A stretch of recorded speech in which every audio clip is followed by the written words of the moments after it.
V34-35 अध्याय 331 दूसरे गुटों को केकड़ों की तरह खाना। सर्दियों की शुरुआत में इस बहुत ही दुर्लभ दोपहर में लिन युआन वेन यू के साथ एक गुट की स्थापना के बारे में एक सामान्य और अनौपचारिक बातचीत कर रहा था। उन्होंने केवल 10 मिनट से अधिक समय तक बात की और अपने इरादे स्पष्ट कर दिए। ये देखकर कि वेन यू गंभीरता से सुन रहा था, लिन युआन ने बस पूछा, वेन यू, आपको क्या लगता है कि अगर मुझे एक गुट स्थापित करना हो तो सबसे उपयुक्त रास्ता क्या होगा? जब वेन यू ने लिन युआन के शब्द सुने तो उसने उसे जवाब देने में संकोच नहीं किया। युवा मास्टर, यदि आप अपना स्वयं का गुट विकसित करना चाहते हैं तो संसाधनों को इकट्ठा करना सबसे उपयुक्त होगा। लिन युआन ने सिर हिलाया और वेन यू को आगे बोलने के लिए इशारा किया। उसने सिर्फ अपना गुट बनाने और अपने फायदे के बारे में बताया था। उसने बाद में उसे अपनी खास योजना के बारे में नहीं बताया। लिन युआन की राय में वेन यू का दृष्टिकोण कुछ हद तक विकास के बारे में उनके अपने दृष्टिकोण से संयोगपूर्ण कहा जा सकता है। वेन यू ने बोलना समाप्त करने के बाद देखा कि लिन युआन ने अपनी स्थिति नहीं बताई, बल्कि वह चाहता था कि वह अपनी बात जारी रखे। उसने 5 मिनट तक ध्यान से सोचा और गंभीरता से उत्तर दिया, युवा मास्टर, गुट बनाने के आपके विचार के आधार पर हमारे लिए संसाधनों को इकट्ठा करने के मार्ग पर जाना सबसे उपयुक्त है। हमारे संसाधन जितने बेहतर होंगे, हमारे गुट को उतना ही अधिक लाभ मिलेगा। जब तक हम सबसे उच्च कोटि के विलासितापूर्ण संसाधन दिखाते रहेंगे, तब तक हर कोई हमारे गुट से अनुग्रह प्राप्त करने के बारे में सोचेगा। इसलिए हमें अपने गुट की नींव को साबित करने के लिए सबसे बेहतरीन संसाधनों का इस्तेमाल करना होगा। एक बार जब हम अपनी नींव दिखा देंगे तो दूसरे गुट हमारे साथ जुड़ने की कोशिश करेंगे और अपने हाथों में मौजूद शानदार संसाधनों का इस्तेमाल करके हमारे हाथों में मौजूद उन संसाधनों की जगह लेंगे जो उनके लिए उपयोगी हैं। हमें बस ये सुनिश्चित करने की ज़रूरत है कि हमारी विलासितापूर्ण सामग्री वह हो जो उनके पास नहीं है और जिसे वे बेहद चाहते हैं। तब हम दूसरे गुटों पर पकड़ बना सकते हैं और कई विलासितापूर्ण संसाधन प्राप्त कर सकते हैं जो हमारे द्वारा भुगतान की गई राशि से कहीं अधिक हैं। लिन युआन ने जब वेन यू की बातें सुनी तो वह अपनी भौहें ऊपर उठाए बिना नहीं रह सका। वह हवेली की स्थापना करते समय विलक्षण वेन यू होने के योग्य थी। जब वह बोलती थी तो यह वास्तव में अलग होता था। हालांकि अपने गुट के विकास के बारे में वेन यू का विचार लगभग पूरी तरह से वही था जो लिन युआन सोच रहा था। जब वेन यू अपने विचार बता रही थी तो वह 1 महीने से भी पहले की किसी बात के बारे में सोच रही थी। रेडियंट मून पैलेस के डेटाबेस की वजह से उसे रेडियंस फेडरेशन के गुटों के बारे में विस्तार से जानकारी मिली। अपनी समझ की बदौलत वेन यू ने लिन युआन के सामने अपने मन की बात कह दी।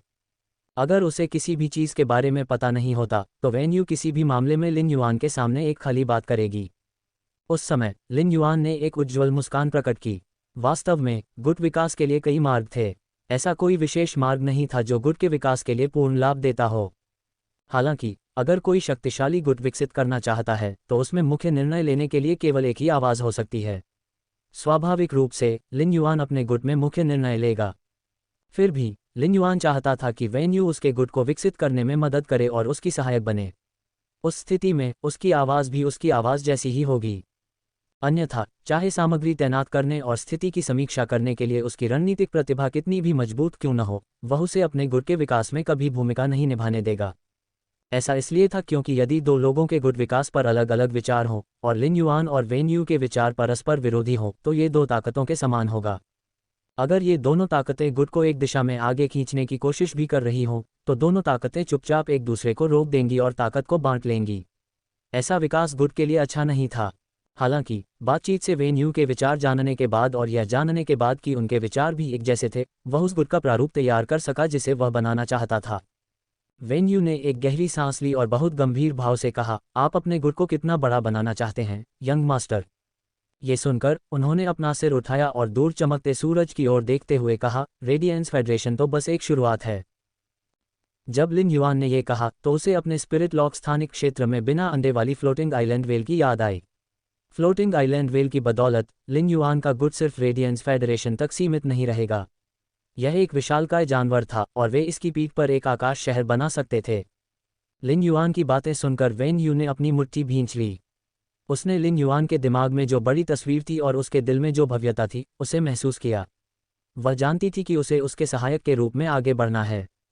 लिन युआन के एक गुट का निर्माण करने के इरादे का सामना करते समय वेन यू इस शानदार शक्ति को रेखांकित करने में मदद करने के लिए अपने दिल और आत्मा का उपयोग करने के लिए तैयार थी। लिन युआन आकाश में चमकते सूरज को देख रहा था जब वेन यू ने कहा, युवा मास्टर, मैं अब से गुट के निर्माण में सभी चुनौतियों का सामना करने के लिए तैयार हूँ। लिन युआन ने मुस्कुराते हुए जवाब दिया, आराम करो। जब हम एक गुट बनाएंगे तो ये बहुत मुश्किल नहीं होगा। जैसे ही लिन युआन ने एक गुट बनाने का फैसला किया, उसने वास्तव में अपने दिल में उन सभी चीज़ों का अनुमान लगा लिया था जिनका वह सामना करने जा रहा था। 1.5 महीने बाद नियंत्रित वर्ग 3 रसातल आयामी दरार में अपने प्रशिक्षण के बाद वह मानव हृदय और अच्छे और बुरे का न्याय कर सकता था। लिन युआन अपने दिल में निर्णय को पूरी तरह से खत्म कर सकता था ताकि वह ठीक से तौल सके कि क्या करना चाहिए और क्या नहीं। गुट की स्थापना कोई खेल नहीं था। ये स्टार वेब पर स्टोर खोलने जितना आसान नहीं था। लिन युआन का स्टार वेब स्टोर शांत लग रहा था और उसका उस पर जरा भी असर नहीं हुआ था, लेकिन ऐसा नहीं था कि किसी ने इसमें कुछ नहीं किया था। सबसे पहले लिन युआन के स्टार वेब स्टोर ने अपना सामान स्वयं उत्पादित और बेचा और उन्हें माल के स्रोत के बारे में चिंता करने की आवश्यकता नहीं थी। दूसरे, भले ही अन्य लोगों ने अंधेरे में कुछ भी किया हो, लेकिन एलीट स्पिरिट साइफन गोल्डफिश या सिल्वर यूस्ट्रियाज की बाजार में मांग बहुत अधिक थी। लिन युआन के स्टार वेब स्टोर को प्रभावित करने के लिए वे कुछ भी नहीं कर सकते थे, इसलिए उनका स्टोर सुचारू रूप से और स्थिर रूप से विकसित हो रहा था। दूसरी ओर, एक गुटीय संस्था को शुरू से ही दूसरे गुटों के दमन का सामना करना पड़ता है। अगर वह ऐसा नहीं कर पाती तो दूसरे गुटों के अतिक्रमण के कारण उसे बाहर होना पड़ता है। बेशक इस तरह की चीजें कुछ सामान्य समस्याएं थीं जिनका सामना गुट स्थापना के साथ करना आवश्यक था। लिन युआन आसानी से कांस्य महाकाव्य फे को बाहर कर सकता था और कांस्य पौराणिक फे भी उसके लिए कोई समस्या नहीं थे। वह एक के बाद एक दूसरे गुटों को चाटुकार बनाने में विश्वास रखता था। चाटुकारों के लिए सबसे मुश्किल काम ये सोचना नहीं था कि लिन युआन के गुट की चाटुकारिता कैसे की जाए। वे चाहकर भी ऐसा नहीं कर सकते थे। उदाहरण के तौर पर लिन युआन के स्टार वेब स्टोर को ही लें। जब उनके स्टोर ने यह संदेश दिया कि किसी भी गुणवत्ता वाले कांस्य एपिक फे को गोल्ड डे और नाइट स्पिरिट सिल्वर और स्रोत प्रकार की वस्तुओं के साथ बदल दिया जाए, तो अन्य स्टार वेब स्टोर्स द्वारा उन्हें निशाना बनाना बंद कर दिया गया। जब तक लिन युआन अपनी नींव दिखा सकता है, तब तक कोई भी स्टार वेब स्टोर किसी ऐसे स्टार वेब स्टोर का दुश्मन बनने की हिम्मत नहीं करेगा जो किसी भी तरह के कांस्य महाकाव्य फे प्रदान कर सकता है जिसके पीछे एक संदिग्ध वर्ग 4 निर्माण मास्टर है। इसी तरह जब तक लिन युआन का स्थापित गुट किसी भी तरह के कांस्य महाकाव्य फे के साथ आ सकता है, उसे कांस्य लीजेंड फे के साथ आने की भी जरूरत नहीं होगी। अन्य गुट चाहे जो भी कीमत हो उससे बेतहाशा दोस्ती करेंगे। ये गुट लिन युआन के गुट को खुश करने की कोशिश करेंगे और उसके गुट को विकसित करने में भी मदद कर सकते हैं। लिन युआन उनसे सिर्फ इतना ही कह सकता था कि माफ़ी मांग लो। उसने पहले ही सोच लिया था कि अपने गुट को कैसे आगे बढ़ाया जाए। वह उन गुटों को ऐसा बना देगा कि जो उसके गुट से दोस्ती करना चाहते हैं उन्हें कोई रास्ता नहीं मिलेगा। कांस्य महाकाव्य फे के साथ कई बार व्यवहार करने के बाद लिन युआन को उनके मूल्य के बारे में और अधिक समझ में आया। उनका सबसे बड़ा मूल्य आत्मा क्यूई पेशेवरों के प्रति उनका अद्वितीय आकर्षण था, जिन्होंने इच्छाशक्ति रून को समझ लिया था क्योंकि वे बेहतर भविष्य के समान थे। कुछ शक्तिशाली गुटों का नेतृत्व अधिकतर वर्ग 4 के सृजन मास्टर करते थे। जिनके पास क्लास 4 क्रिएशन मास्टर्स नहीं थे, वे उन लोगों से बहुत खराब थे जिनके पास क्लास 4 क्रिएशन मास्टर्स थे। क्लास 4 क्रिएशन मास्टर्स वाले इन गुटों में कांस्य महाकाव्य फे की भी कमी थी। यदि क्लास 4 क्रिएशन मास्टर किसी कांस्य महाकाव्य फे को बढ़ाना चाहता है, तो उसे इसे पोषित करने के लिए कई संसाधनों और एक अवधि का उपयोग करना होगा। बड़े गुटों में क्लास 4 क्रिएशन मास्टर्स की पूजा की जाती थी और वे हमेशा फे का पोषण नहीं करते थे। इससे कांस्य महाकाव्य फे की और भी अधिक कमी हो गई थी।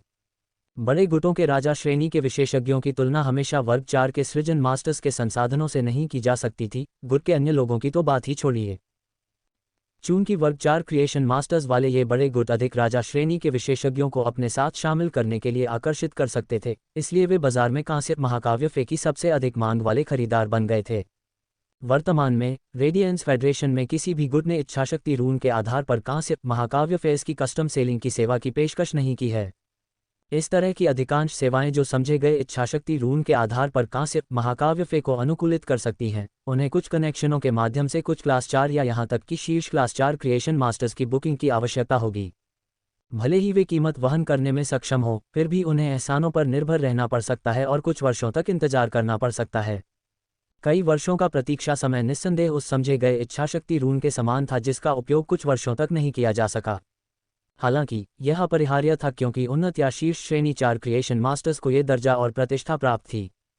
यदि कोई व्यक्ति प्रतीक्षा करना पसंद नहीं करता, तो पीछे खड़े असंख्य लोग उसे धन्यवाद देते और प्रतीक्षा करने के लिए तैयार हो जाते। यही कारण है कि जब लिन युआन के परचेज विद नो लॉस फे स्टोर ने किसी भी कांस्य महाकाव्य फे के साथ आदान प्रदान की खबर जारी की थी, भले ही लिन युआन जिन चीज़ों का आदान प्रदान करना चाहता था उनमें 3 स्रोत प्रकार की वस्तुएं थीं, बहुत सारे लोगों ने अभी भी पागलपन से आदान प्रदान किया था और यहाँ तक कि बहुत ध्यान भी आकर्षित किया था। चूंकि लिन युआन के गुट का प्रारंभिक लक्ष्य संसाधनों को इकट्ठा करना था, इसलिए वह अपने गुट को केकड़ों को खाने वाला पहला गुट बना सकता था।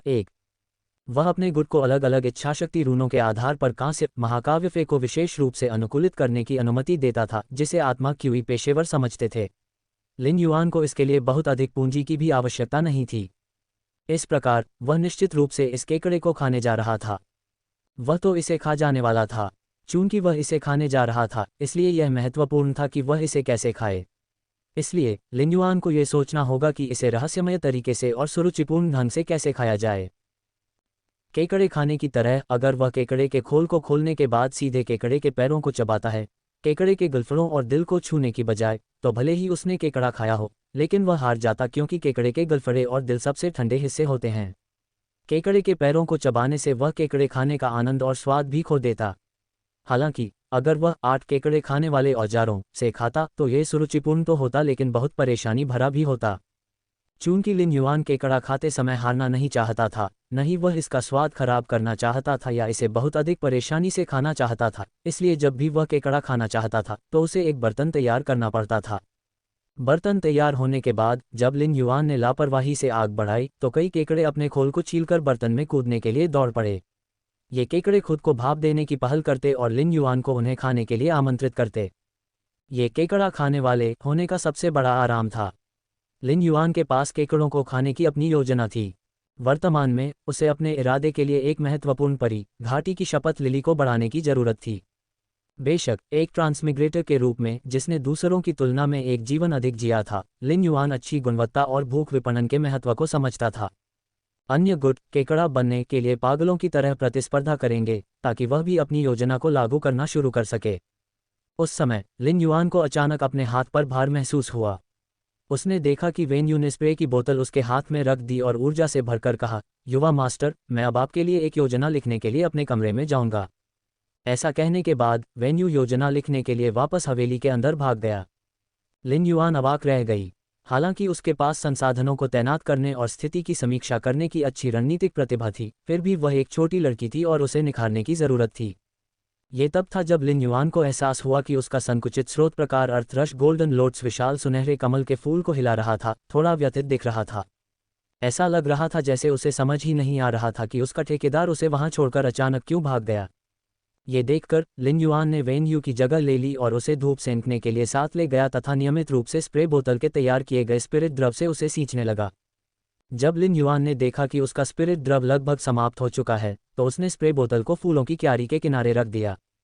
उस क्षण उन्होंने निर्णय लिया कि dragons mouth orchid, would weaving house centipede तथा 3 ड्रैगन फीनिक्स लैंडस्केप काप के अलावा छठा परी जिसे वह बढ़ाने जा रहे थे वह घाटी की ओट लिली होगी। एक टिप्पणी पाठ गायब। लिन युआन अपना निजी गुट बनाना चाहता था तो उसे फ्लोटिंग आइलैंड वेल के अंडे सेने के इंतजार के अलावा राजसी विशालकाय जानवर की पीठ पर एक आकाश शहर का निर्माण करना होगा। उसी समय लिन युआन को स्टार वेब पर अपने गुट का क्षेत्र स्थापित करना था। कुछ हद तक स्टार वेब को पहले से ही रेडियंस फेडरेशन में दूसरी दुनिया माना जाता था। वास्तव में स्टार वेब पर वास्तविकता से कहीं ज्यादा चीजें पूरी की जा सकती थीं। ऐसा रेडियंस फेडरेशन के नक्शे के विशाल आकार के कारण था। डायमंड फे के साथ भी 2 प्रमुख शहरों के बीच यात्रा करना मुश्किल था। अगर उसे सबसे दक्षिणी शहर और सबसे उत्तरी शहर के बीच यात्रा करनी होती तो उसे कम से कम 2 महीने की यात्रा करनी पड़ती। इसलिए ये वास्तव में उन मामलों के लिए सबसे सुविधाजनक था जो स्टार वेब पर बातचीत और व्यापार करने के लिए बहुत महत्वपूर्ण नहीं थे। गिल्ड क्लब स्थापित करने के लिए आवेदन जैसे मामले गिल्ड एलायंस में आसानी से किए जा सकते थे। हालांकि सूची में गिल्ड एलायंस द्वारा गिल्ड क्लब के रूप में आधिकारिक तौर पर मान्यता प्राप्त करने और एस टूर्नामेंट में भाग लेने के लिए पहले होम बेस स्थापित करने की आवश्यकता होगी और बहुत सारे निरीक्षण करने होंगे। हालांकि निजी गुट की स्थापना करना अलग था और यह उतना परेशानी भरा नहीं होगा। निजी गुट की स्थापना करने के लिए किसी को रेडियंस फेडरेशन को यह साबित करना होगा कि उनके पास पर्याप्त आधार है। नींव का मतलब धन संपत्ति नहीं बल्कि वास्तव में सैन्य शक्ति था। एक बार जब गुट के पास शीर्ष राजा श्रेणी के गुट का युद्ध मानक आ जाता था तो वह निजी गुट की स्थापना के लिए आवेदन प्रस्तुत कर सकता था। स्टार वेब पर एक निजी गुट की स्थापना करना स्टार वेब स्टो की स्थापना करने से अलग था। स्टार वेब स्टो के लिए स्टो का ग्रेड धीरे धीरे बढ़ाया जाएगा जिससे स्टो की जगह बढ़ सकेगी। साथ ही स्टार वेब स्टो पर सभी सजावट की चीजें स्टार वेब पर मौजूद फर्निशिंग स्टोर से खरीदी जा सकेंगी। यह ज़रूरी नहीं है कि वे ऐसी चीज़ें हों जो वास्तविकता में मौजूद हों और जिन्हें स्टार वेब कार्ड के जरिए स्टार वेब में स्कैन किया गया हो। हालांकि स्टार वेब पर एक निजी गुट स्थापित करना वास्तविकता में एक निजी गुट स्थापित करने के समान ही था। सबसे पहले स्टार वेब पर एक क्षेत्र खरीदना था। स्टार वेब पर वह क्षेत्र स्थान जो विशेष रूप से गुटों के लिए उपयोग किया जाता था, वह गिल्ड एलायंस के स्तरीय गिल्ड क्लब जितना बड़ा होगा। स्टार वेब से खरीदे गए क्षेत्र का निर्माण के लिए स्वतंत्र रूप से उपयोग किया जा सकता है। हालांकि गुट क्षेत्र के अंदर की सभी सजावट वास्तविक दुनिया की वस्तुएं होनी चाहिए और स्टार वेब कार्ड द्वारा स्कैन की जानी चाहिए। ये ठीक इसी कारण था कि क्षेत्र के निर्माण से एक निजी गुट की नींव देखी जा सकती थी। इसके अलावा स्टार वेब कार्ड के साथ स्टार वेब में स्कैन की गई वस्तुओं के लिए हमेशा ये प्रतिबंध था। किसी भी फी या आध्यात्मिक घटक के लिए उन्हें स्टार वेब कार्ड द्वारा केवल एक बार ही स्कैन किया जा सकता था। इसी कारण से स्टार वेब पर कई नवस्थापित गुट अनुभवी गुटों की तलाश करते थे और कुछ वस्तुओं को स्कैन करने के लिए भारी मात्रा में रेडियंस डॉलर खर्च करते थे, जो उनकी प्रतिष्ठा को बनाए रखने के लिए पर्याप्त अच्छे होते थे। कुछ उदाहरण जेड बनावट वाली लकड़ी की सजावट या फर्नीचर होंगे। जहां तक पूरी तरह से जेड बनावट वाली लकड़ी की सजावट और फर्नीचर की बात है, तो वे अनुभवी गुट उन्हें उधार नहीं देते, चाहे कितना भी पैसा क्यों न दिया जाए। आखिरकार पूरी तरह से जेड बनावट वाली लकड़ी की वस्तुएं जो किसी की नींव का प्रतिनिधित्व करती थीं, वे अनुभवी गुटों के लिए भी पर्याप्त नहीं थीं। कुछ नए स्थापित गुटों में पहले से ही ऐसी सैन्य शक्ति हो सकती है जो अनुभवी गुटों के मानक पर हो। हालांकि अधिकांश अनुभवी गुट इन उभरते गुटों को अपने स्तर पर भी नहीं देखेंगे। आखिरकार अनुभवी गुटों की तुलना में उभरते गुटों में नींव की कमी थी। कुछ अनुभवी गुट जिनकी नींव मजबूत थी, वास्तव में उन उभरते हुए गुटों से घृणा करते थे। ये घृणा का एक प्रकार का चक्र था, क्योंकि गहरी नींव वाले अनुभवी गुटों को लगता था कि उभरते हुए गुट सिर्फ कुछ नए लोगों का समूह है जिनके पास बसने के लिए वर्षों का अनुभव नहीं है। फिर भी ये तो मानना ही पड़ेगा कि ये अनुभवी गुट उभरते गुटों से वाकई ज़्यादा मजबूत थे। आखिरकार ऐसे समय भी थे जब संसाधनों का इस्तेमाल ताकत दिखाने के लिए किया जा सकता था। उन उभरते हुए गुटों की तुलना में अनुभवी गुटों को राजा श्रेणी के विशेषज्ञों की निष्ठा प्राप्त करने में आसानी होगी। राजा श्रेणी के विशेषज्ञों को न केवल अपने अनुबंधित फे को पोषित करने के लिए संसाधनों की आवश्यकता थी, उन्हें इच्छाशक्ति रून को समझने के बाद उच्च गुणवत्ता वाले कांस्य फे के लिए व्यापार करने के लिए भी संसाधन इकट्ठा करने थे। इसे भारी मात्रा में संसाधनों की निरंतर आवश्यकता कहा जा सकता है। प्रतिष्ठित परिवारों के वंशजों को ऐसे संसाधनों की आवश्यकताओं के बारे में चिंता करने की जरूरत नहीं थी, बल्कि सामान्य परिवारों के आत्मा क्यूई पेशेवरों को चिंता करनी पड़ती थी जो खुद पर निर्भर थे। अगर वे राजा वर्ग तक पहुंचने के बाद और सुधार करना चाहते थे, तो उन्हें आमतौर पर खुद के लिए प्रयास करने की तुलना में किसी अनुभवी गुट में शामिल होने में आसानी होती थी। उस राजा श्रेणी समूह को ही लें जिसने नीलामी की मेजबानी की थी जिसमें लिन युआन ने भाग लिया था। उस राजा श्रेणी समूह के पास समर्थक के रूप में कोई अनुभवी गुट नहीं था, और वे सिर्फ शीर्ष राजा श्रेणी के विशेषज्ञों का एक समूह थे जो एक साथ इकट्ठे हुए थे। यही कारण है कि जब दो सदस्यों ने अपनी इच्छाशक्ति रूनों को समझ लिया था, तो उन्हें कांस्य महाकाव्य फे के लिए व्यापार करने हेतु अपने संसाधनों को व्यवस्थित करना पड़ा। ये देखना पर्याप्त था कि राजा श्रेणी के विशेषज्ञों को जिन संसाधनों की आवश्यकता होती थी, वे हमेशा उनकी वास्तविक कमाई से अधिक होते थे। राजा श्रेणी के विशेषज्ञों के समूह में यह बात पहले से ही प्रमुख थी। उन राजा श्रेणी के विशेषज्ञों के बारे में क्या जो अकेले काम करते थे। इसलिए उन अकेले राजा श्रेणी के विशेषज्ञों के लिए सबसे अच्छा विकल्प एक अनुभवी गुट में शामिल होना था। यही कारण था कि अनुभवी गुटों के पास बहुत सारी शक्ति थी जो हमेशा अंधेरे में छिपी रहती थी। यह उन उभरते हुए गुटों से भिन्न था जो अधिकाधिक लोगों को अपने साथ जोड़ने के लिए हमेशा अपनी शक्ति का प्रदर्शन करना पसंद करते थे। हालांकि उभरते गुटों और अनुभवी गुटों के बीच ताकत का अंतर कभी भी पूर्ण नहीं होगा। वह कारक जो बदलाव का कारण बन सकता है वह उच्च श्रेणी के क्रिएशन मास्टर्स होंगे। यदि किसी उभरते हुए गुट को, जिसका अधिक आधार नहीं है, क्लास 4 क्रिएशन मास्टर की सहायता मिल जाए, तो वह उभरता हुआ गुट शीघ्र ही अनुभवी गुट में परिवर्तित हो जाएगा और अन्य अनुभवी गुटों द्वारा धीरे धीरे मान्यता प्राप्त कर ली जाएगी। संक्षेप में, चाहे कुछ भी हो, अगर लिन युआन स्टार वेब पर अपना निजी गुट स्थापित करना चाहता था, तो उसका पहला कदम क्षेत्र खरीदना होगा। जहां तक स्टार वेब पर एक निजी गुट स्थापित करने के आवेदन की बात है, लिन युआन को बिल्कुल भी चिंता नहीं थी। अगर शिखर राजा श्रेणी की लड़ाकू ताकत एक निजी गुट की स्थापना के लिए आवेदन करने के लिए पर्याप्त होती, तो इसे वर्तमान लिन युआन के लिए कोई समस्या नहीं माना जाता। एंडलेस समर लिन युआन का रक्षक था और स्वाभाविक रूप से उसे उसकी मार्शल ताकत माना जाता था।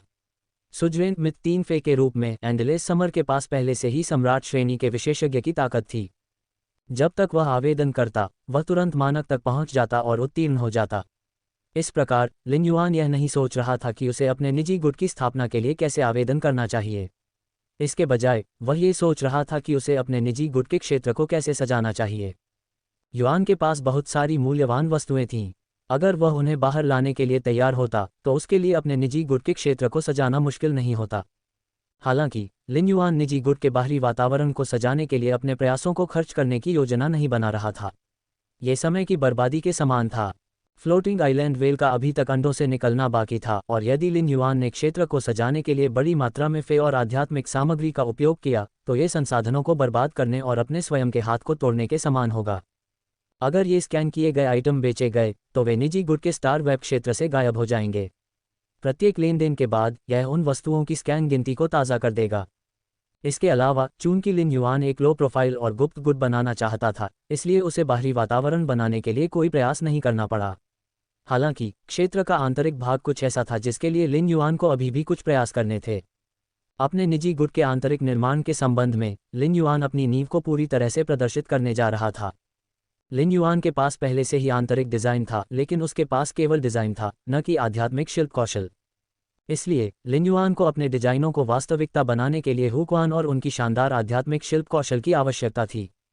हुक्वान के पास पहले से ही कक्षा 5 के आत्मा शिल्पकार का मानक था और वह लिन युआन की व्यवस्था कर सकता था। लिन युआन के निजी गुट का संचालन मॉडल पूरी तरह से भाग्य पत्रों पर निर्भर होगा। भाग्य पत्र लिन युआन के लिए आत्मा क्यूई पेशेवरों को चुनने का एक तरीका था जो इच्छाशक्ति रूनों को समझते थे, और उनके लिए एक कांस्य महाकाव्य फे का आदेश देना था जो उनके संबंधित इच्छाशक्ति रून के लिए उपयुक्त था। लिन युआन ने अपने निजी गुट के लिए हर 3 दिन में नीलामी में 100 भाग्य पत्र बेचने की योजना बनाई। इन भाग्य पत्रों के लिए विशेषज्ञों, प्रतिष्ठित परिवारों और विभिन्न प्रमुख गुटों द्वारा रेडियंस डॉलर के साथ प्रतिस्पर्धा की जाएगी।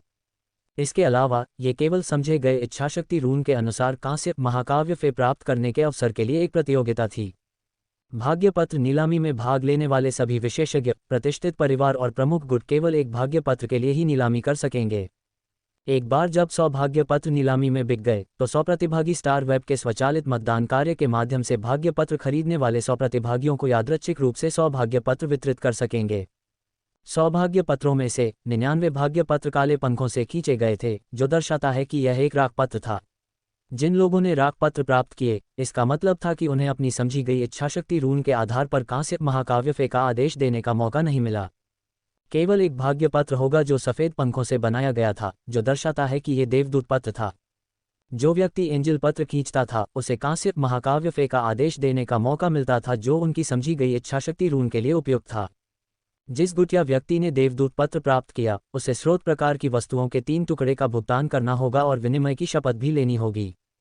3 दिन बाद जब अगले भाग्य पत्र भेजे जाने का समय आया तो विजेता आदेशित कांस्य महाकाव्य फे को छुड़ाने के लिए आ सकता था।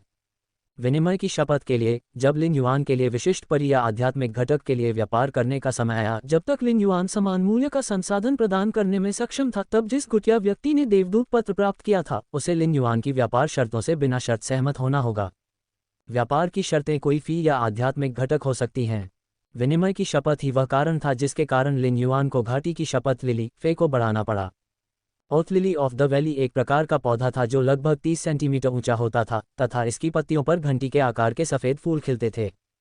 घाटी की शपथ लिली की क्षमता प्रत्येक घंटी के आकार के सफ़ेद फूल को विश्व शपथ के माध्यम के रूप में उपयोग करने की थी। आत्मा क्यूई पेशेवर जिनके पास इच्छाशक्ति रून थे वे घाटी की शपथ लिली की शपथ ले सकते थे। एक बार जब घाटी की शपथ लिली और आत्मा क्यूई पेशेवर द्वारा विनिमय की शपथ पर सहमति हो जाती तो सफ़ेद घंटी के आकार का फूल सुनहरा हो जाता। ये सुनहरा फूल तब घाटी के शपथ लिली से गिरेगा जिसमें विनिमय की शपथ होगी। वहीं एक बार फूल गिर जाने पर उसी स्थान पर एक नया सफ़ेद फूल खिल जाता था। स्वर्णिम शपथ फूल शपथ का प्रमाण होगा। एक बार विनिमय की शपथ पूरी हो जाने पर स्वर्णिम फूल मुरझा जाएगा। हालांकि यदि कोई भी पक्ष एक तरफा रूप से स्वर्ण शपथ फूल द्वारा ली गई शपथ को तोड़ता है तो घाटी की शपथ लिली एक अद्वितीय अभिशाप प्रभाव पैदा करेगी। शाप के प्रभाव से वह इच्छाशक्ति रून सील हो जाएगा जिसका उपयोग शपथ लेने के लिए किया गया था। दूसरे शब्दों में, उल्लंघनकर्ता व्यर्थ में इच्छाशक्ति रून को बर्बाद कर देगा। सज़ा बहुत बड़ी थी। शपथ तोड़ने की सज़ा गंभीर थी, लेकिन अगर शपथ पूरी की जाए तो ये बहुत उचित थी। अन्यथा जब भी कोई व्यक्ति जो इच्छाशक्ति रून को समझता था यहाँ कोई आदेश देने के लिए आता था तो उसे निजी गुट के मालिक के साथ विनिमय की शपथ लेनी पड़ती थी, जिससे ये वास्तव में परेशानी भरा हो जाता था। इसके अलावा लिन युआन के पास हर 3 दिन में अपने निजी गुट के क्षेत्र में खड़े होकर और एंजल पत्र के साथ खरीदार से विनिमय की शपथ प्राप्त करने के लिए इंतजार करने का समय नहीं था। अन्यथा लिन युआन विनिमय की शपथ के लिए एक लेटर बॉक्स बन जाएगा। घाटी की शपथ लिली आसानी से इस नौकरी की भूमिका ले सकती है। वास्तव में रेडियंस फेडरेशन के अंदर oath lily of the valley के साथ शपथ लेने के लिए विल पावर रून्स का उपयोग असामान्य और बहुत दुर्लभ था। आखिरकार एक निश्चित स्तर तक घाटी की शपथ लिली पर कक्षा 4 के सृजन मास्टर्स का एकाधिकार था। केवल घाटी की एक किंवदंती शपथ लिली ही शपथ के प्रभाव प्राप्त कर सकती है। Oath lily of the valley को कांस्य लीजेंड में होने की आवश्यकता नहीं थी। भले ही यह गोल्ड लीजेंड, प्लेटिनम लीजेंड या डायमंड लीजेंड में हो, इसका प्रभाव समान होगा। इसलिए कुछ क्लास 4 क्रिएशन मास्टर्स के लिए गोल्ड या platinum oath lily of the valley को लीजेंड गुणवत्ता में अपग्रेड करना मुश्किल नहीं था। हालांकि ये लिन युआन की योजना नहीं थी। उसने घाटी की एक कांस्य किंवदंती शपथ लिली को पोषित करने की योजना बनाई। ये लिन युआन के निजी गुट की नींव का प्रतिनिधित्व करने के लिए पर्याप्त होगा। ये कहा जा सकता है कि घाटी की एक एकल कांस्य पौराणिक शपथ लिली निजी गुट के क्षेत्र के बाहर ढेर सारी उत्तम वस्तुओं को रखने से भी अधिक सबको चौंकाने के लिए पर्याप्त थी। ये लिन युआन के लिए दूसरों को अपने निजी गुट की नींव दिखाने का सबसे सीधा तरीका था। बेशक ये निजी गुट की नींव को प्रदर्शित करने के तरीकों में से एक मात्र था। विचार करते हुए लिन युआन अपने कमरे में वापस आया और स्टार वेब पर लॉग ऑन किया। वह वुड वीविंग हाउस सेंटीपीड और लिली ऑफ द वैली को बेहतर बनाने के लिए एक ओथ ऑफ लिली खरीदने की तैयारी कर रहा था।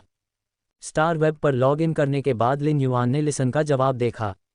इस बार जवाब की सामग्री और भी अधिक चिंताजनक लग रही थी। युआन को इस बार लिसन से 3 और संदेश मिले। सुनो, आपकी मदद के लिए धन्यवाद। आपका बहुत बहुत धन्यवाद। मुझे आश्चर्य है कि मेरे फेयर की गुणवत्ता को बढ़ाने में मदद करने के लिए आपके पास कब समय होगा। सुनिए विशेषज्ञ, अगर मैं एक और स्रोत प्रकार की वस्तु जोड़ता हूं, तो क्या आप उन 2 फे को 17 दिनों के भीतर कांस्य दोषरहित से महाकाव्य में बढ़ावा देने में मदद कर सकते हैं। सुनो विशेषज्ञ, अरे अरे अरे। जब लिन युआन ने लिसन के संदेश को देखा तो उसने अपनी भौहें ऊपर उठाईं। वह एक दिलचस्प अभिव्यक्ति के बिना नहीं रह सका। लिसन के 3 संदेशों के आधार पर वह बता सकता था कि वह सचमुच किसी प्रकार की परेशानी में है। लिसन को अपने फे की गुणवत्ता को कांस्य निर्दोष से महाकाव्य तक बढ़ाने के लिए 2 मौके चाहिए थे। ये सिर्फ एक लेन देन था और कोई जटिल नहीं था। उन्होंने पहले भी इस डील को अंतिम रूप दिया था, लेकिन लिसन एक और स्रोत प्रकार की वस्तु प्रदान करने के लिए तैयार था। ऐसा करके लिसन को उम्मीद थी कि वह एक निश्चित अवधि के भीतर उन 2 फे को कांस्य महाकाव्य में बढ़ा सकता है। इसका मतलब यह था कि लिसन के पास 17 दिनों के भीतर ऐसा करने के लिए एक बहुत ही जरूरी कारण था। अन्यथा ऐसा देखना दुर्लभ था कि विक्रेता द्वारा लेन देन के लिए सहमति जताने के बाद कोई क्रेता किसी अन्य स्रोत प्रकार की वस्तु को लेने के लिए तैयार हो जाए।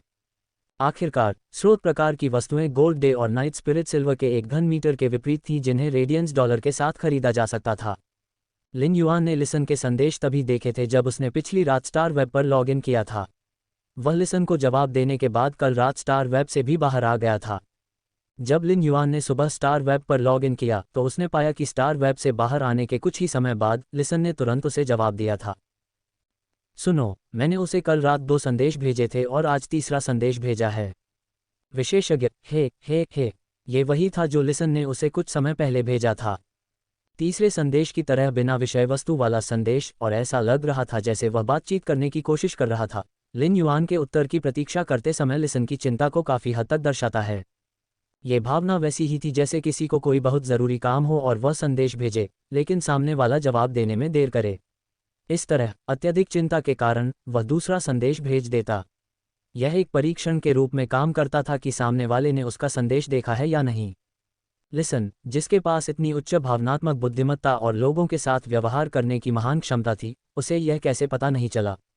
इसलिए लिन युआन जानता था कि ऐसी स्थिति इसलिए थी क्योंकि लिसन का दिल उथल पुथल में था। लिन युआन ने लिसन की बेचैनी को भांप लिया, इसलिए उसने उसके लिए चीज़ें मुश्किल नहीं बनाईं। इसके बजाय उसने जवाब दिया, पिछले सौदे के आधार पर मैं 17 दिनों के बाद फे की गुणवत्ता में वृद्धि पूरी कर सकता हूँ। आपको कोई अन्य स्रोत प्रकार की वस्तु जोड़ने की ज़रूरत नहीं है। लिसन के संदेश का जवाब देने के बाद लिन युआन ने स्टार वेब पर लॉग इन किया। उसने एक वुड वीविंग हाउस सेंटीपीड और एक oath lily of the valley खरीदी। वुड वीविंग हाउस सेंटीपीड जैसे फे को नॉर्मल फे के बीच सस्ता नहीं माना जाता था। इसके विपरीत normal would weaving house centipede ज़्यादातर नॉर्मल फे की तुलना में बहुत ज़्यादा महंगे थे। ऐसा इसलिए था क्योंकि ऐसे फे स्पिरिट क्राफ्ट्समैन के बीच काफ़ी लोकप्रिय थे।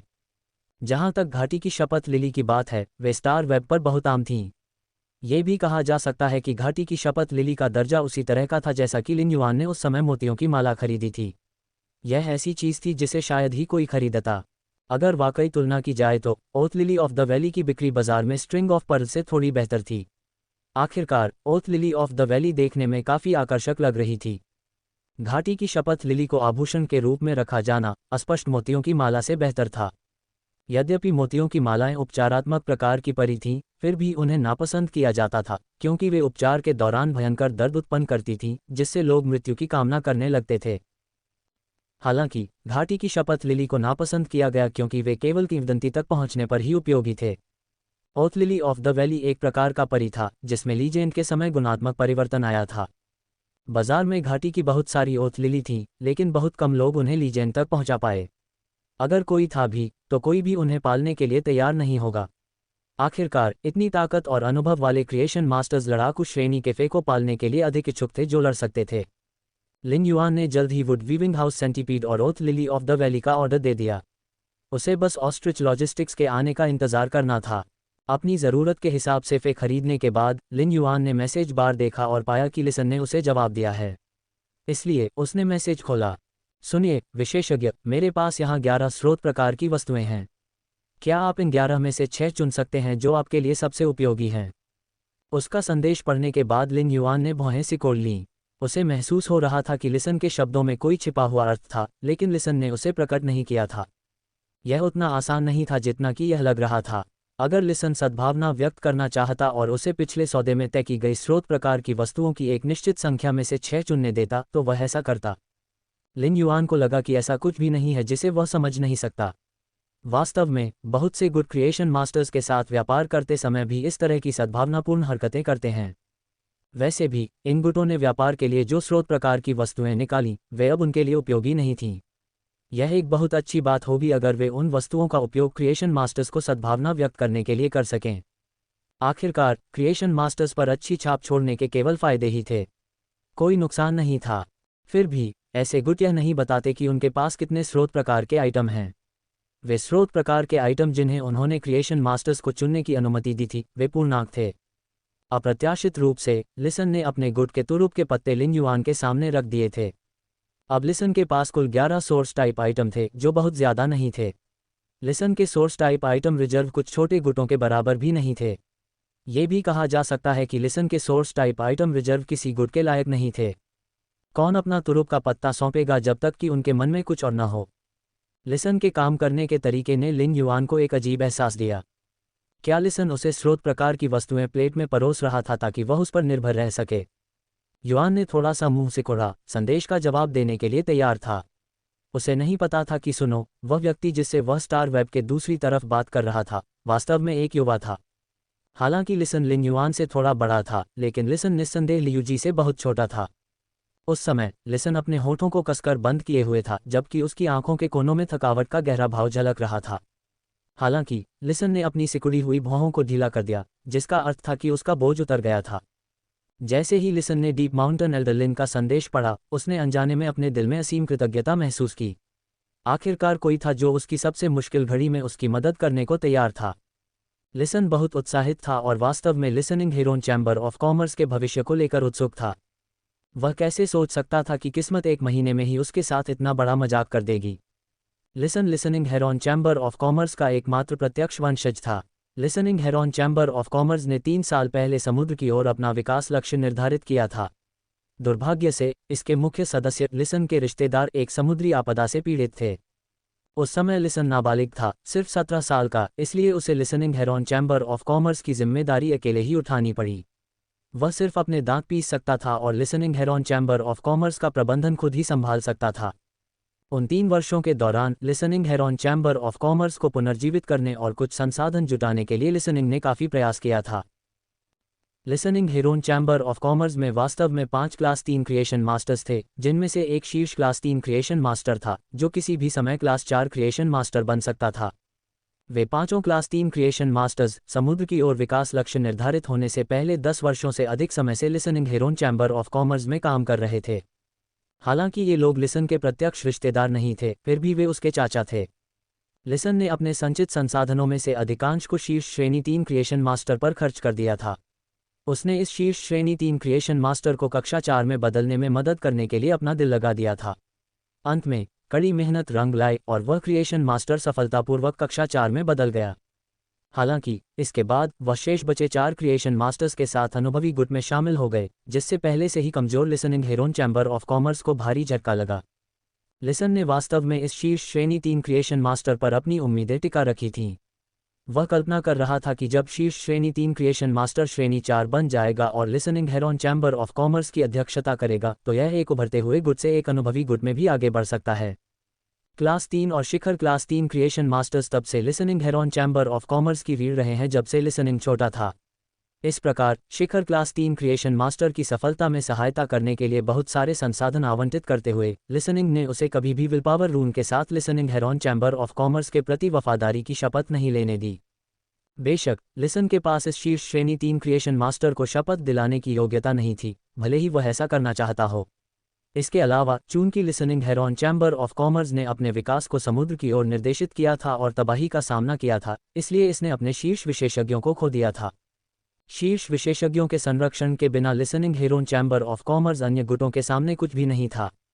यदि लिसनिंग हमेशा चीज़ों को व्यवस्थित करने के लिए अपना दिमाग नहीं खपाता, तो listening heron chamber of commerce का संभवतः विलय हो गया होता। लिसन कोई क्रिएशन मास्टर नहीं था और चैम्बर ऑफ कॉमर्स के समृद्ध संसाधन भारी आघात के बाद कम होते जा रहे थे। इसलिए listening heron chamber of commerce को कई मामलों में 4 क्लास 3 क्रिएशन मास्टर्स और उस क्लास 4 क्रिएशन मास्टर पर निर्भर रहना पड़ा। यहाँ तक कि क्लास 3 क्रिएशन मास्टर भी किसी गुट के प्रति निष्ठा की शपथ लेने के लिए अपनी इच्छाशक्ति रून का आसानी से उपयोग नहीं करेगा। इस दुनिया में केवल अन्य स्पिरिट क्यूई पेशेवर और गुट ही उच्च रैंकिंग वाले क्रिएशन मास्टर्स के प्रति शपथ लेंगे। यद्यपि उस शीर्ष श्रेणी 3 सृजन मास्टर ने श्रेणी 4 सृजन मास्टर बनने के लिए listening heron chamber of commerce के संसाधनों को बर्बाद कर दिया था, फिर भी उसने चैम्बर ऑफ कॉमर्स के लिए भारी लाभ भी अर्जित किया था। ये भी कहा जा सकता है कि शीर्ष श्रेणी 3 क्रिएशन मास्टर पिछले 3 वर्षों से उच्च स्तरीय संसाधन अर्जित कर रहा था। यद्यपि कुछ सृजन मास्टर कुछ गुटों के प्रति निष्ठा की शपथ लेते थे, लेकिन ऐसी निष्ठा आमतौर पर केवल एक महान आधार वाले अनुभवी गुट में ही मौजूद होती थी, जैसे कि विंड मिस्ट सिटी का सबसे अमीर गांव परिवार। ये निष्ठा आमतौर पर एक निश्चित संख्या में वर्षों के लिए निर्धारित की जाती है, अतः शपथ का प्रभाव उसके बाद समाप्त हो जाता है। यही कारण था कि कुछ वर्ग 1 और वर्ग 2 सृजन मास्टर्स विकास के अवसर के बदले में अनुभवी गुटों के प्रति निष्ठा दिखाने के लिए कुछ वर्षों की स्वतंत्रता का उपयोग करने के लिए तैयार थे। सफलता प्राप्त करने के बाद कक्षा 4 के क्रिएशन मास्टर ने 3 अन्य क्रिएशन मास्टर्स के साथ listening heron chamber of commerce को छोड़ दिया। Listening heron chamber of commerce की स्थिति एक गीजर के समान थी, जो फूटने की क्षमता रखता था, लेकिन किसी ने गीजर के द्वार को अवरुद्ध कर दिया था। लिसन को जो समर्थन मिला था उसके आधार पर listening heron chamber of commerce मुश्किलों से पार पा सकता था, लेकिन अपना स्रोत खो देने के बाद फिर से उठ खड़ा होना उसके लिए मुश्किल था। इस प्रतिकूल मोड़ पर लिसन ने स्थिति को नियंत्रित करने की कोशिश की, जिसमें उसे 1 सप्ताह लग गया। दुर्भाग्य से दुर्भाग्य कभी अकेले नहीं आता। स्थिति को स्थिर करने के 1 दिन से भी कम समय में एक अनुभवी गुट ने अपना छिपा हुआ जहरीला नुकीलापन दिखा दिया। वास्तव में ये लंबे समय से listening heron chamber of commerce पर नजर रख रहा था। इस अनुभवी गुट ने 1 वर्ष पहले भारी कीमत पर listening heron chamber of commerce के साथ एक विनिमय शपथ पत्र पर हस्ताक्षर किए थे।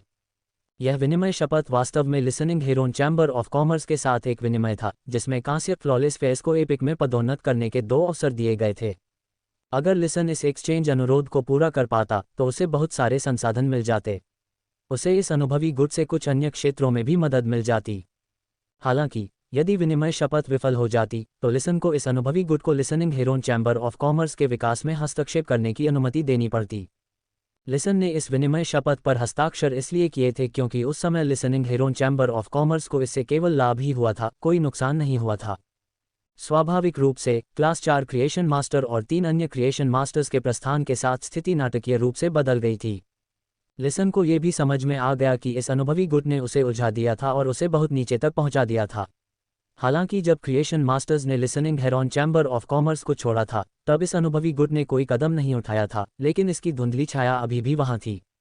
यदि लिसन ने इस अनुभवी गुट को listening heron chamber of commerce के विकास में हस्तक्षेप करने दिया, तो इसकी उपस्थिति स्थापित होने के बाद उसके पास टकराव की कोई शक्ति नहीं होगी। शायद 1 महीने से भी कम समय में listening heron chamber of commerce पूरी तरह से बदल चुका होता और इस दिग्गज गुट का हिस्सा बन चुका होता। इस प्रकार उन्होंने इस संकट के दौरान इतने सालों तक बनाए रखे अपने सभी संसाधनों का इस्तेमाल कर लिया था। अंत में उन्होंने पाया कि वे क्लास 4 क्रिएशन मास्टर्स के साथ बातचीत करने के योग्य नहीं थे। भले ही उसने बाजार में प्रीमियम मूल्य की पेशकश की हो और अधिक स्रोत प्रकार की वस्तुएं निकाली हों, फिर भी उसके पास ये योग्यता नहीं थी। इससे लिसन को समझ में आया कि क्रिएशन मास्टर्स के संसाधन कितने मजबूत, कीमती और डरावने थे। आखिरी क्षण में उसने लिन युआन के बारे में सोचा, जिसने उसके साथ सिर्फ एक बार व्यापार किया था। लिन युआन लिसन के लिए आखिरी सहारा बन गया था। सुनो, वास्तव में उसे बहुत उम्मीद नहीं थी। वह केवल अपना सर्वश्रेष्ठ प्रयास करना चाहता था। उसे उम्मीद नहीं थी कि लिन युआन वह बहता हुआ पेड़ बन जाएगा जो उसे बचा सकता है। लिसन के थके हुए चेहरे से कृतज्ञता का भाव उभर आया। अचानक उसका दिल बैठ गया। लिन युआन के जवाब देने से पहले उसने एक संदेश टाइप किया। सुनिए विशेषज्ञ, क्या आप वाणिज्य मंडल में रुचि रखते हैं? ये संदेश भेजने के बाद मानो अचानक उसके शरीर की सारी ताकत खत्म हो गई हो। पिछले 3 सालों से listening heron chamber of commerce को बचाने के लिए लिसन ने अपनी क्षमता और साधनों का इस्तेमाल किया था। उसे हमेशा खुद के बारे में स्पष्ट समझ थी। अनुभवी गुट का सामना करते समय उनकी उच्च भावनात्मक बुद्धिमत्ता और लोगों के दिलों को जीतने की क्षमता का उल्लेख करना उचित नहीं था। वह भी जनशक्ति का समय था। लिसन ने हमेशा अपनी प्रतिभा को विकास पर लगाया था, उत्पादन भंडार पर नहीं। दुर्भाग्य से listening heron chamber of commerce ने लिसन को जो कुछ दिया था वह हमेशा एक के बाद एक गड़बड़ रहा। Listening heron chamber of commerce को विकसित करने के लिए लिसन के पास कोई संसाधन या समय नहीं था। हालांकि अब उन्हें राहत महसूस हुई। ये listening heron chamber of commerce के लिए उनका आखिरी प्रयास था। लिन युआन लिसन के संदेश का जवाब देने ही वाला था। उसे उम्मीद नहीं थी कि ऐसा करने से पहले लिसन दूसरा संदेश भेज देगा।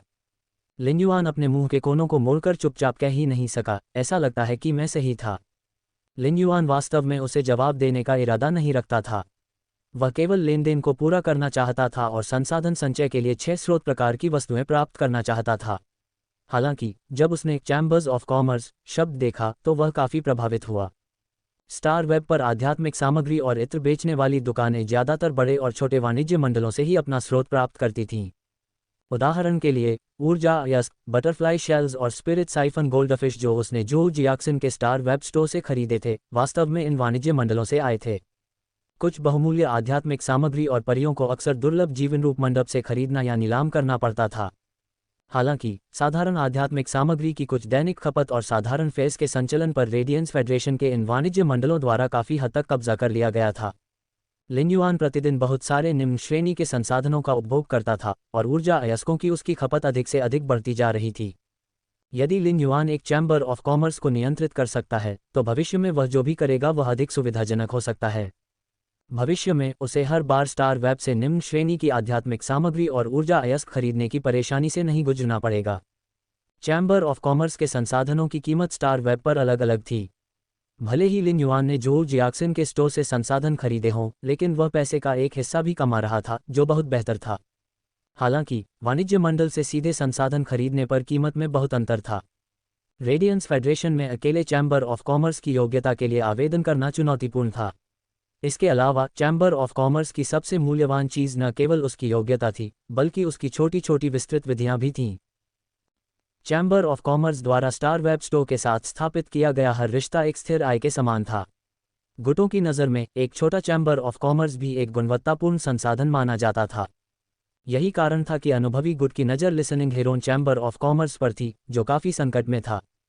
लिन युआन को लगा कि उसे स्टार वेब पर लिसन से मिलना चाहिए, इसलिए उसने एक संदेश भेजा।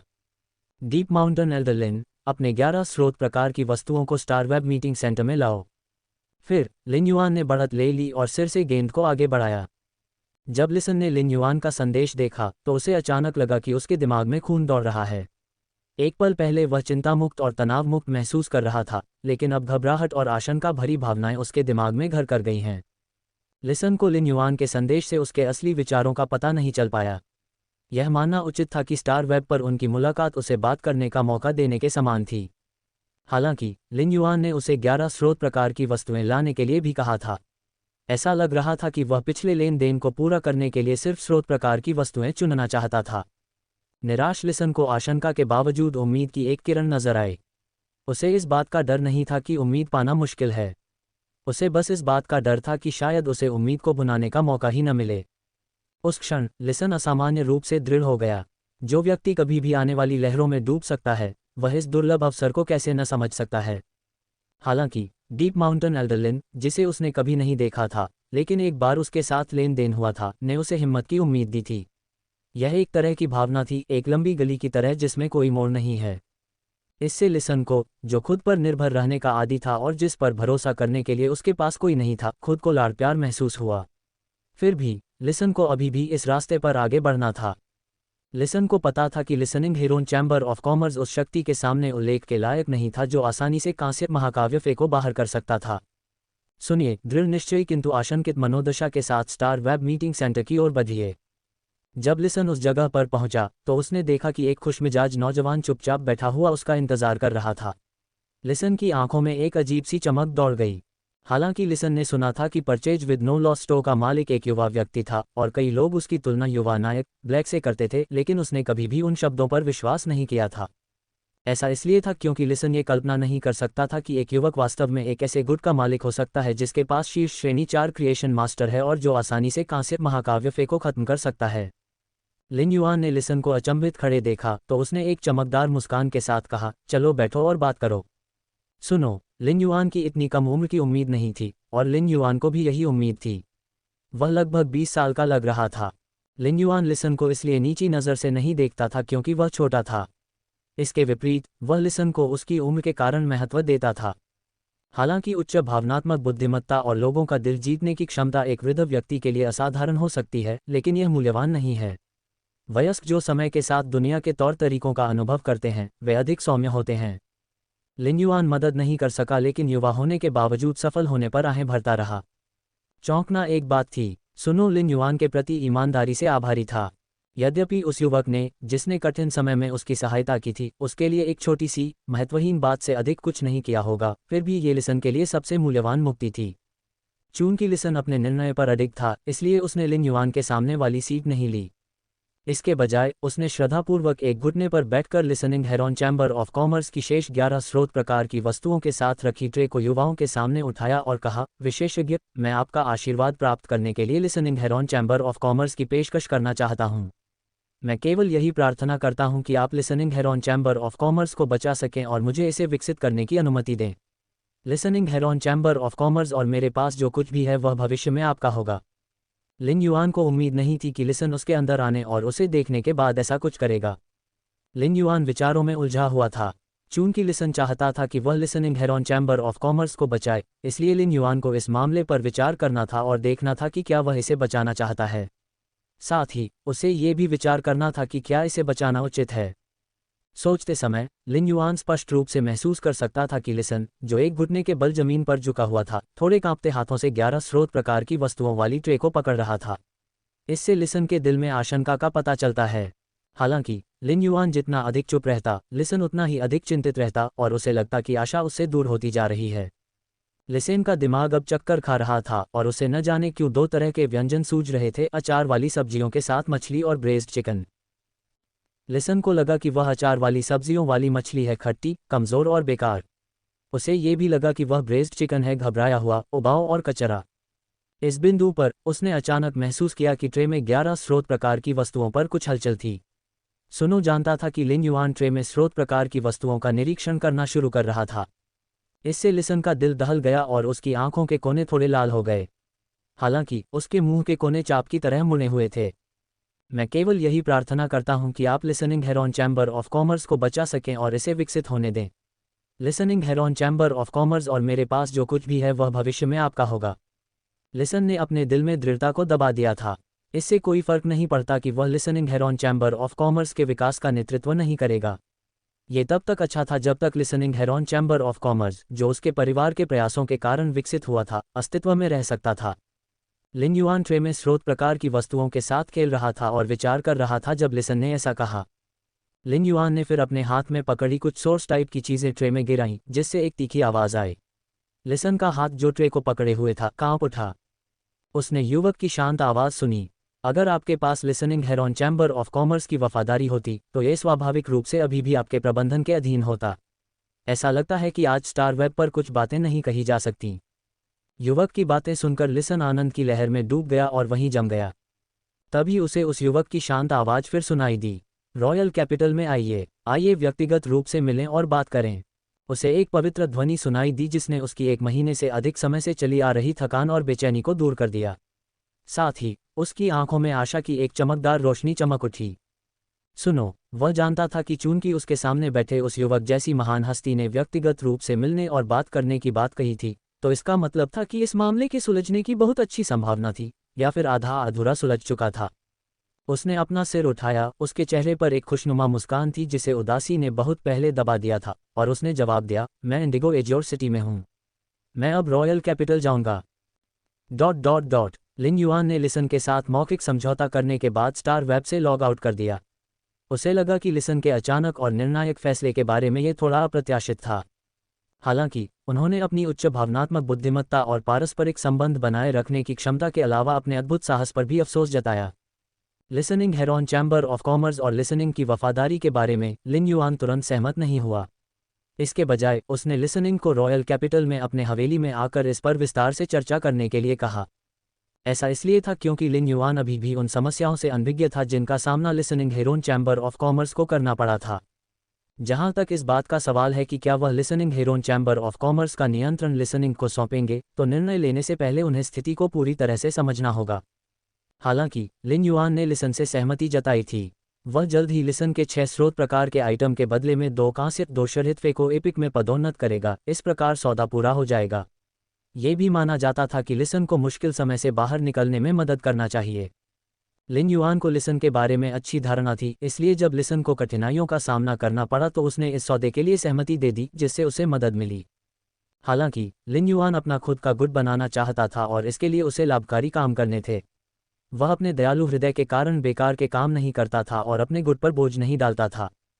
लिन युआन फ्लोटिंग आइलैंड वेल की पीठ पर एक आकाश शहर का निर्माण करना चाहता था और इसे 9 स्वर्गों के ऊपर आकाश में एक तैरता हुआ बादल बनाना चाहता था। यदि वह अंधेरे में listening heron chamber of commerce जैसी शक्ति को नियंत्रित कर सकता था, तो उसके लिए केवल फायदे ही थे, नुकसान कोई नहीं। इनमें से प्रत्येक शक्ति जिसे लिन युआन नियंत्रित कर सकता था और अंधेरे में छिपा सकता था, उसके हाथों में एक आधार माना जाता था। ऐसा आधार उसके नेटवर्क की शक्ति से कहीं अधिक विश्वसनीय था। ऐसा इसलिए था क्योंकि सफ़ेद बादल खाली थे और जीवन भर अपरिवर्तित रह सकते थे। तैरते सफ़ेद बादलों का आधार दुनिया का पानी था। जब लिन युआन कमरे से बाहर चला गया तो उसने देखा कि वेन यू उसके कमरे के सामने खड़ा था। उसके हाथ में कुछ कागज़ के टुकड़े थे।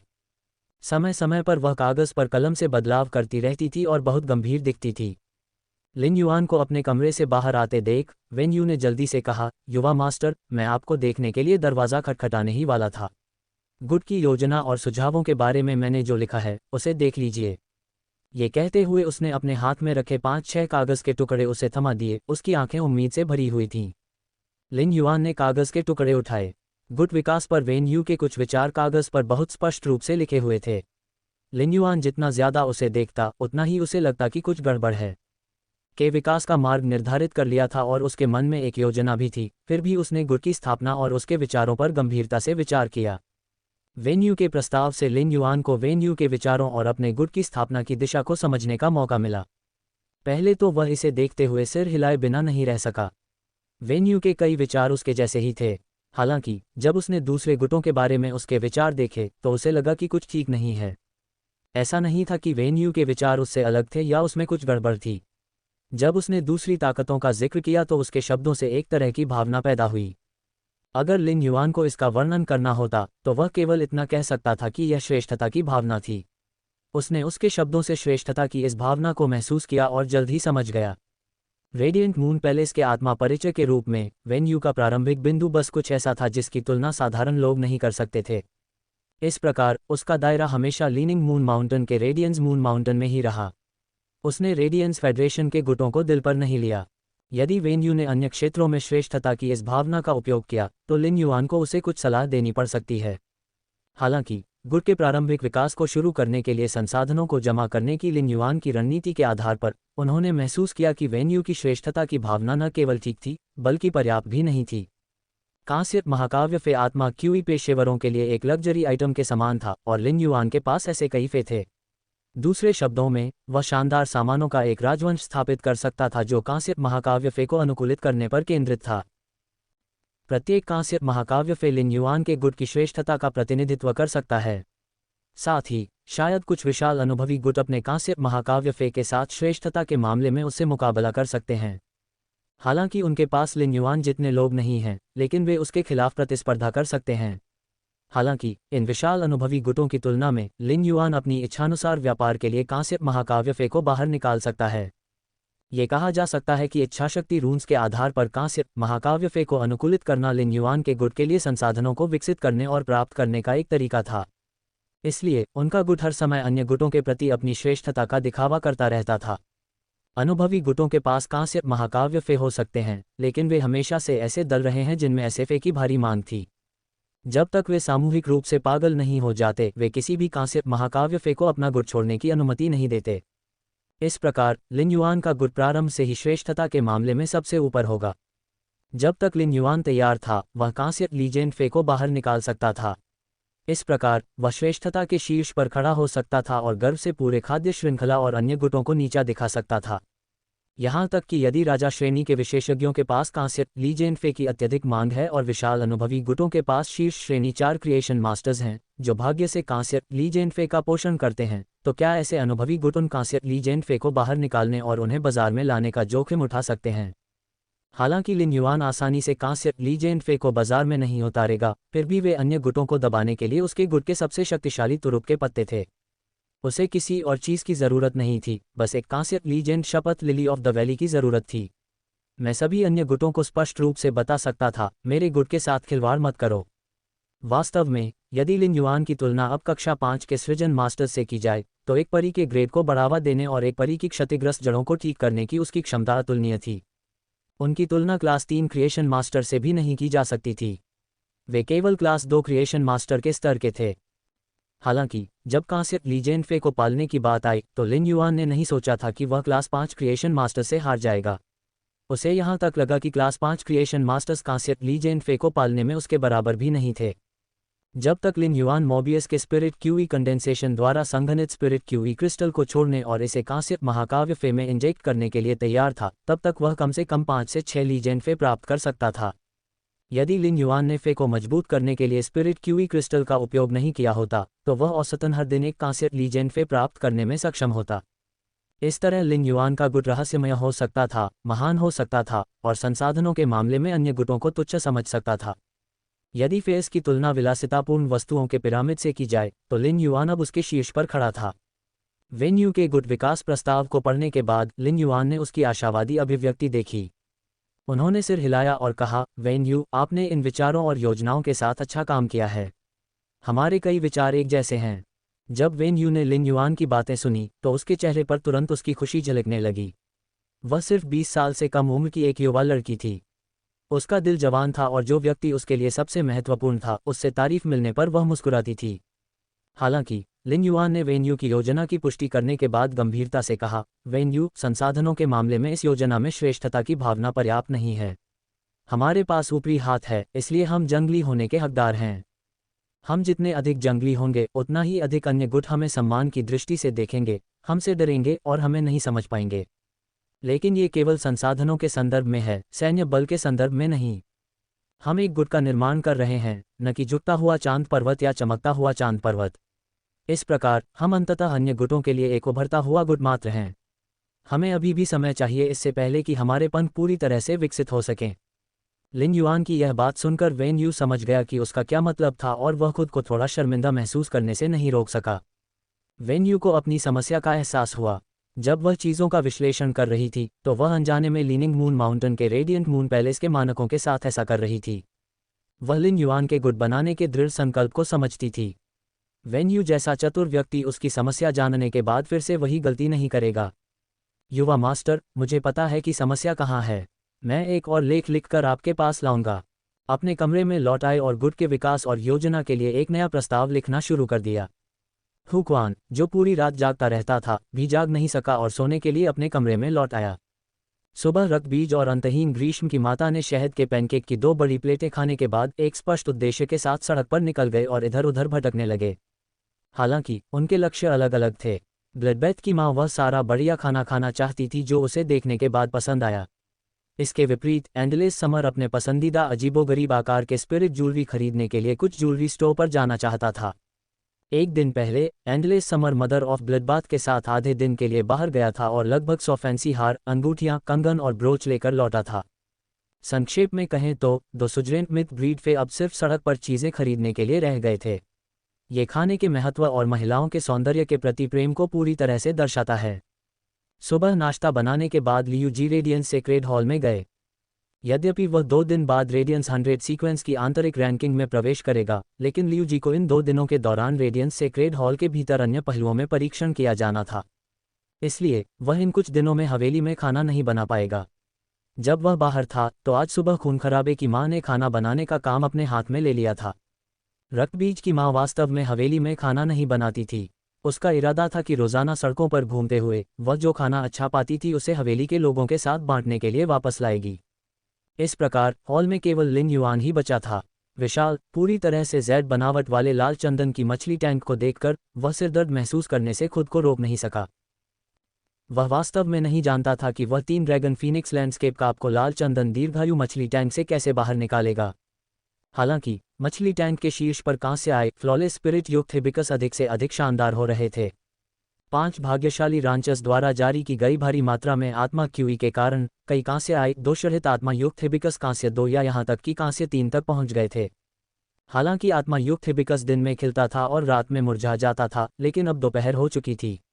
इसकी कलियां खुलने के कुछ ही समय बाद विशाल फूल बहुत खूबसूरती से खिल गए। यह ऐसा था जैसे हरे पत्ते चुपचाप खिल रहे हों और लाल चपरासी के रंग ताज़ा और गहरे हों। दिन के समय लाल चंदन की दीर्घायु मछली टैंक के ऊपर चमकदार पंखों वाली तितलियों के साथ बड़े बड़े गुड़हल के फूल दिखाई देते थे। रात में चमकदार पंखों वाली तितलियां आत्मा से युक्त हिबिकस की हरी पत्तियों के बीच अपने पंख फड़फड़ाती और अटखेलियां करती थीं। लिन युआन ने अचानक देखा कि चमकदार पंखों वाली तितलियों में से एक बाकी तितलियों से अलग थी। चमकदार पंखों वाली तितलियां परी थीं जो एक साथ उड़ती थीं। 98 चमकदार पंखों वाली तितलियां समूहों में उड़ रही थीं, लेकिन केवल ये चमकदार पंखों वाली तितली एक अकेले मरीज की तरह थी। यह अन्य चमकदार पंखों वाली तितलियों से बहुत दूर थी। 98 चमकदार पंखों वाली तितलियां भी इससे बहुत डरी हुई लग रही थीं। हालांकि लिन युआन को इसकी ज्यादा परवाह नहीं थी। उन्होंने हुक्वान द्वारा लाल चंदन की दीर्घायु मछली टैंक पर स्थापित तंत्र को खोलने के लिए एक कठिन प्रयास किया था। लिन युआन ने व्यक्तिगत रूप से 3 ड्रैगन फीनिक्स लैंडस्केप कार्प्स का पालन पोषण किया था, इसलिए वे सभी उसे देखकर मित्रवत व्यवहार करने लगे। 3 ड्रैगन फीनिक्स लैंडस्केप कार्प्स अपनी पूंछ के साथ लिन युआन का स्वागत करने वाले थे, जैसे उन्होंने आत्मा पूल में किया था। चूंकि वे लाल चंदन की दीर्घायु मछली के टैंक में थे, न कि स्पिरिट पूल में, इसलिए उनकी पूंछ जो लगभग एक मछली के शरीर जितनी लंबी थी, ने छींटे पैदा किए और लिन युआन के पूरे शरीर को भिगो दिया। यदि वह सीढ़ी पर मजबूती से खड़ा न होता तो पानी की 3 अचानक छींटों के कारण वह जमीन पर गिर जाता। लिन युआन ने अपना चेहरा और गीले बाल पोंछे। वह 3 ड्रैगन फीनिक्स लैंडस्केप कार्प्स को देखकर खुद को असहाय महसूस कर रहा था। वह इन तीनों को ब्रॉन्ज एक्स एपिक से लीजेंड में अपग्रेड करना चाहता था, लेकिन उन्होंने वास्तव में पानी की 3 बौछारें मारी और उसे अपने कपड़े बदलने के लिए भेज दिया। 3 ड्रैगन फीनिक्स लैंडस्केप कार्प्स को डायमंड फे स्टोरेज बॉक्स में रखने के बाद वह कांपती कलाइयों के साथ सीढ़ी से नीचे उतरा। एम्बर बटन के आकार का सोर्स सैंड कुछ पीली रेत में बदल गया और जमीन पर मौजूद बड़े पानी के धब्बों को सुखा दिया। फिर स्रोत रेत एक एम्बर बटन के आकार में बदल गई और लिन युआन के एम्बर बटन के आकार के डायमंड फे स्टोरेज बॉक्स से जुड़ गई। 3 ड्रैगन फीनिक्स लैंडस्केप कार्प्स के लिए मछली पकड़ने का काम पूरा करने के तुरंत बाद ऑस्ट्रिच लॉजिस्टिक्स ने वुड वीविंग हाउस सेंटीपीड और oath lily of the valley को उनकी हवेली में पहुंचा दिया। उन्होंने उसी ग्रेड और गुणवत्ता में सबसे अच्छी बढ़ती हुई प्रजातियों को चुना था। ये वुड वीविंग हाउस सेंटीपीड विशेष रूप से जीवंत और सक्रिय था। लिन युआन ने कांस्य फे स्टोरेज बॉक्स लिया जिसमें वुड वीविंग हाउस सेंटीपीड और घाटी की शपथ ली थी, अपने कमरे में वापस आ गया और स्पिरिट लॉक स्थानिक क्षेत्र में प्रवेश किया, जो पहले जैसा ही दिख रहा था। हालांकि फीनिक्स पंखों और फीनिक्स पैटर्न से भरे लाल प्लाटिन की लकड़ी की अलमारियों पर लगभग 10 दिनों तक रखी गई 5 प्रकार की दुर्लभ लकड़ी की सतह एक निश्चित बनावट तक जेड बनावट बन गई थी। स्पिरिट लॉक स्थानिक क्षेत्र में स्पिरिट क्यूई की अत्यधिक उच्च सांद्रता के तहत एक जेड चमक को हल्के ढंग से उत्सर्जित किया गया था। हालांकि लकड़ी के इन दुर्लभ टुकड़ों को पूरी तरह से जेड जैसा बनने और अपने वजन से 5 गुना बड़ा होने में कम से कम 20 दिन लगे। जब ग्रे क्रेन प्रजाति के फे ने लिन युआन को स्पिरिट लॉक स्थानिक क्षेत्र में लौटते देखा तो उसने तुरंत अपने पंख फड़फड़ाए और उस पर गोली चला दी। उसने अपने छोटे से सिर का इस्तेमाल लिन युआन के पैर के बगल में लटके हाथ को छूने के लिए किया। स्पष्ट रूप से ये छोटा सा साथी स्पिरिट लॉक स्थानिक क्षेत्र में एक रात रहने के बाद अभ्यस्त हो गया था। स्पिरिट लॉक स्थानिक क्षेत्र के छोटे butler wind speed rapid antelope के साथ भी उसका रिश्ता अच्छा था। जाहिर है कि वह उससे अच्छी दोस्त बन गई थी। लिन युआन ने उसके छोटे से सिर को छुआ और उसके शरीर के आनुवंशिक मॉडल की स्थिति को महसूस किया। उसने एक आह भरी। इस दर पर, यदि यह छोटा जीव अपना आनुवंशिक मॉडल पूरी तरह से प्रदर्शित करना चाहता है, तो संभवतः उसे रेडियंस 100 सीक्वेंस परीक्षण में भाग लेने तक प्रतीक्षा करनी होगी, तभी वह कमोबेश ठीक हो सकेगा। Aquamarine elemental shellfish